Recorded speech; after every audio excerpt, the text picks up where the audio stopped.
राज्य सरकारनं मोठा गाजावाजा करत सुरू केलेली 1 रुपयातली पीक विमा योजना आता घोटाळ्यांच्या आरोपामुळे ही योजना गाजू लागली आहे।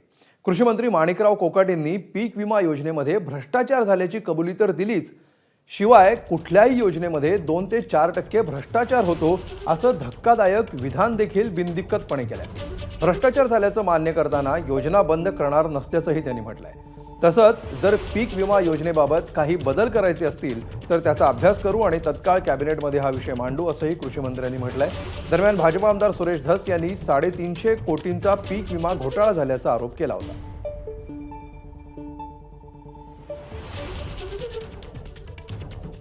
कुठल्याही योजनेमध्ये 2-5% गैरप्रकार तर होतच असतात आणि दुसरी गोष्ट योजनेमध्ये गैरप्रकार होतो म्हणजे योजना बंद केली पाहिजे किंवा योजना बंद करावी या विचाराचा मी नाही आहे। योजनेमध्ये आणखी पारदर्शकपणा अपडेट कसं करता येईल तो या ठिकाणी सरकारचा प्रयत्न राहणार आहे।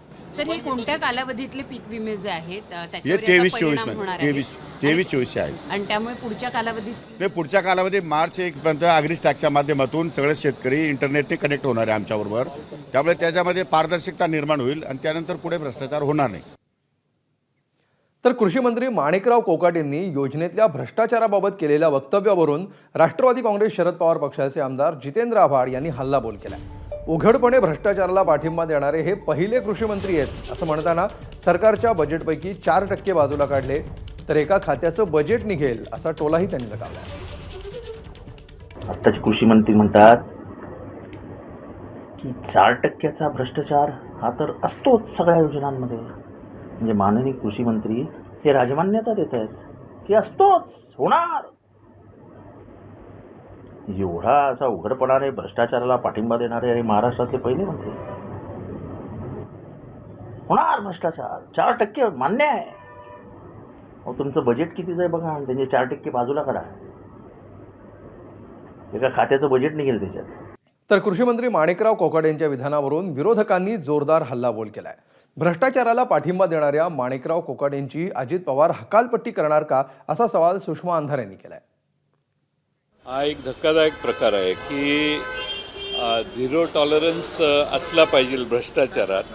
नरेंद्र मोदी साहेबांची घोषणा आहे की सगळ्यांना माहिती आहे, ती मी रिपीट करत नाही।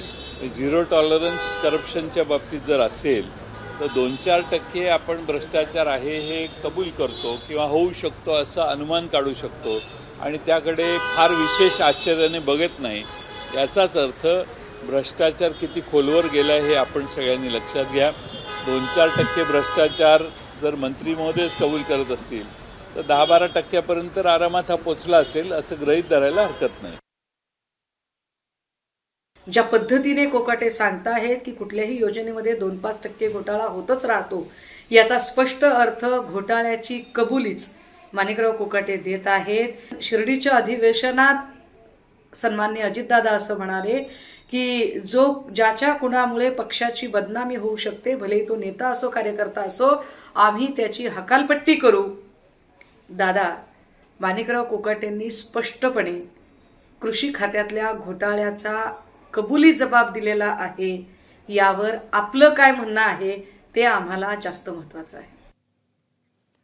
तर बोगस अर्ज आणि गैरव्यवहारांमुळे वादग्रस्त ठरलेली 1 रुपयातली पीक विमा योजना बंद करावी अशी महत्त्वपूर्ण शिफारस कृषी आयुक्तांच्या अध्यक्षतेखालील समितीनं सरकारला केली आहे।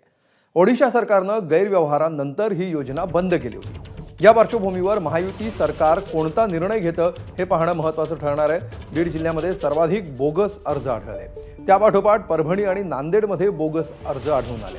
जवळपास 350 कोटींच्या घोटाळ्याची शक्यता वर्तवण्यात येते। एकूण 16,19,850 अर्ज मंजूर झाले, त्यापैकी सुमारे 4 लाख अर्ज बोगस निघाले।